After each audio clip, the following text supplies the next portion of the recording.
Good morning all of you. Welcome to online platform. अपने समास प्रकरण पढ़ रहे थे और समास में अपने 4 भेद पढ़ लिए थे समास के, जैसे अव्ययभाव समास और तत्पुरुष समास पढ़ लिया था और द्वंद्व समास और क्रम वो बहुब्रीहि समास, ये अपने 4 भेद पढ़ लिए थे। अपने 5वां द्विगु समास और क्रमधारय समास पढ़ना है। उसमें अपने पढ़े थे कि पद प्रधान के आधार पर अपने 4 भेद किए थे। जैसे प्रथम पद प्रधान अव्ययभाव समास को माना था, द्वितीय पद प्रधान या उत्तर पद प्रधान किसको तत्पुरुष समास को माना था, और दोनों पद प्रधान द्वंद्व समास और बहुब्रीहि समास में क्या होता था कि अन्य पद प्रधान होता था। आज अपने इसमें देखेंगे कि द्विगु समास और क्रमधारय समास, इसको अपने तत्पुरुष के ही उपभेद माना था, तत्पुरुष के ही क्या उपभेद माना था। तो इसमें देखो आप सबसे पहले अपने देखते हैं द्विगु समास। 5 नंबर है अपना द्विगु समास। तो द्विगु समास में क्या होता है कि द्विगु समास का पहला पद क्या है, संख्यावाचक होता है। पहला पद क्या होगा, संख्यावाचक होगा, किसी संख्या का बोध करवाएगा। पहला पद क्या होगा, संख्यावाचक होगा। वहां पे कौन सा समास होगा, द्विगु समास होगा। दूसरा, किसी समूह का बोध कराता है, यानी ये क्या करवाएगा, द्विगु समास में क्या होगा कि किसी समूह का बोध करवाएगा। समूह विशेष से संबंधित इसमें पद होंगे।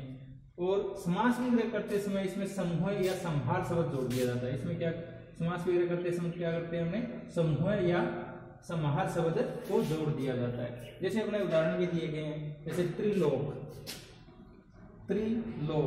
तो इसमें त्रि यानी पहला संख्यावाचक शब्द है, पहला क्या है संख्यावाचक, त्रिलोक। तो अपने समास विग्रह करते समय क्या जोड़ेंगे, समूह या समाहार शब्द जोड़ देंगे। जैसे त्रिलोक का अपने समास विग्रह करेंगे तो क्या हो जाएगा, तीनों लोकों का समूह है। 3 लोकों का समूह या तीनों लोकों का समूह, इसका क्या हो जाएगा, समास विग्रह हो जाएगा। तीनों लोकों का समूह है। यानी पहचानने के लिए अपने को क्या देखना है, पहला पद क्या है, संख्यावाचक होगा इसमें। तो इसमें संख्यावाचक है तो यहाँ पे कौन सा समास होगा, द्विगु समास। इसी प्रकार जैसे नवरत्न, तो इसमें पहला पद क्या है, संख्यावाची है, तो यहाँ पे इसका समास विग्रह करेंगे। जैसे 9 रत्नों का समूह है, 9 रत्नों का समूह है। इसी प्रकार त्रिफला यानी 3 फलों का समूह है। इस प्रकार 3 फलों का समूह, इसका समास विग्रह हो जाएगा और इसमें पहला पद क्या है, संख्यावाची है। इसी प्रकार आगे देखो आप, त्रिकोण यानी 3 कोणों का समूह है। पहला पद क्या है, संख्यावाची है, तो इसका समास विग्रह करेंगे तो समाहार शब्द या समूह शब्द जुड़ जाता है। तो 3 कोणों का समाहार। तिरंगा 3 रंगों का समाहार, इसका समास विग्रह क्या करेंगे, 3 रंगों का समाहार। इसी प्रकार त्रिभुवन, त्रिभुज या त्रिभुवन, त्रिभुवन में कौन सा समास होगा, द्विगु समास ही होगा। त्रिभुज 3 भुजाओं का समाहार। ठीक है, ये इस प्रकार अपने समास विग्रह कर देंगे। समास विग्रह करते समय अपने क्या समूह है या समाहार शब्द को जोड़ देते हैं और इसमें क्या होगा, पहला पद संख्यावाची होगा, वहां पे अपने कौन सा समास मानेंगे, द्विगु समास। इसके बाद अगला अपना है 6 नंबर क्रमधारय समास। अब क्रमधारय समास में क्या होता है कि जिस समास पद में के दोनों पदों में विशेष्य और विशेषण, विशेषण और विशेष्य अथवा उपमेय और उपमान का संबंध होता हो, वहां पे कौन सा समास होगा, क्रमधारय समास होगा। और इसमें उत्तर पद प्रधान होता है। उत्तर पद प्रधान कौन से समास में था, तत्पुरुष समास में था।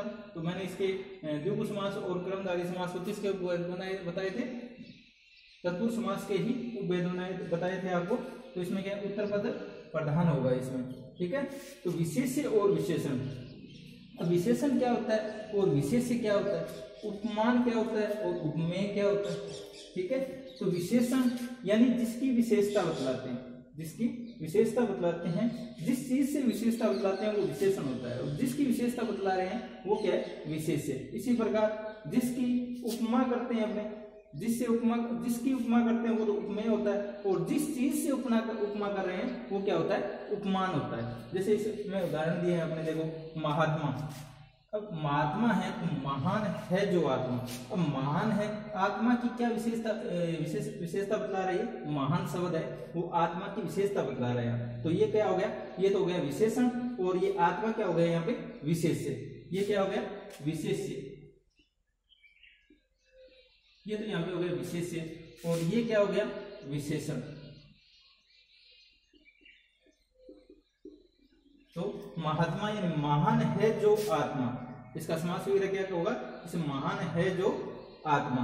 तो महान शब्द है वो क्या है, विशेषण है, और किसकी विशेषता बता रहा है, आत्मा की। तो आत्मा क्या हुआ, विशेष्य, यानी जिसकी विशेषता बतला रहा है जो शब्द वो क्या हो गया, विशेषण, और ये विशेष्य, आत्मा क्या है, विशेष्य। इसी प्रकार यहाँ पे देखो काली मिर्च, अब मिर्च की विशेषता क्या बतला रहा है, काली शब्द है, यानी काली, इसकी विशेषता क्या है, काला होना, काला होना इसकी क्या है, विशेषता है। तो ये क्या हो गया, विशेषण, और मिर्च क्या है, विशेष्य, ये क्या है, विशेष्य। विशेष्य को अपने संज्ञा भी कह सकते हैं, यानी किसी संज्ञा की विशेषता बताता हो वो विशेषण होता है, किसी संज्ञा की विशेषता यानी संज्ञा मिर्च है, और ये क्या है, विशेषण है इसका, ठीक है।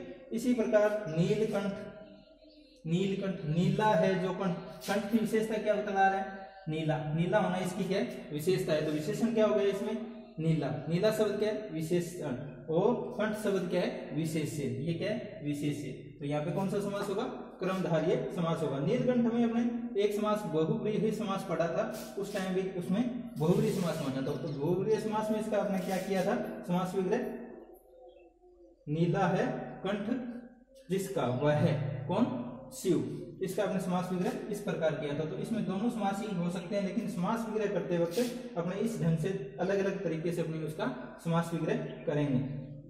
इसी प्रकार आगे देखो चंद्रमुख, अब चंद्र शब्द है और मुख यानी चंद्रमुख, चंद्रमा के समान मुख, यानी मुख की विशेषता क्या है, चंद्रमा के समान होना, विशेषता यानी उपमा, उपमा की जा रही है इसमें। तो उपमेय शब्द क्या है, ये तो उपमेय है, यानी जिसकी उपमा की जा रही है, जिसकी उपमा की जा रही है, मुख की उपमा की जा रही है, किसके साथ, चंद्रमा के समान, चंद्रमा के साथ की जा रही है। तो उपमान, ये क्या हो गया, उपमान हो गया, चंद्रमा क्या हो गया, उपमान, यानी मुख की उपमा किसके साथ की जा रही है, चंद्रमा के समान की जा रही है, चंद्रमा के साथ की जा रही है, ठीक है। तो ये उपमेय हो गया, और ये चंद्रमा क्या हो गया, उपमान। इसी प्रकार क्रोध, अग्नि, अग्नि के समान क्रोध, क्रोध को किसके समान माना गया, अग्नि के समान माना गया। तो अग्नि, अग्नि क्या हो गया इसमें, उपमान हो गया, अग्नि क्या हो गया, उपमान, और क्रोध क्या हो गया यहाँ पे, उपमेय हो गया।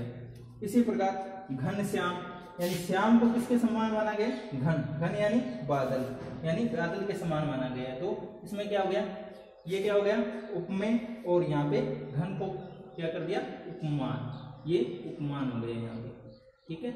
ये आपके समास प्रकरण का टॉपिक आपका कंप्लीट हो गया। 5 नंबर द्विगु समास और क्रमधारय समास, ये अपने लास्ट थे, इसके 2 बचे हुए थे, वो अपने पढ़ लिए। तो समास विग्रह और समास समस्त पद अपने आप कंप्लीट हो गए। Have a nice day.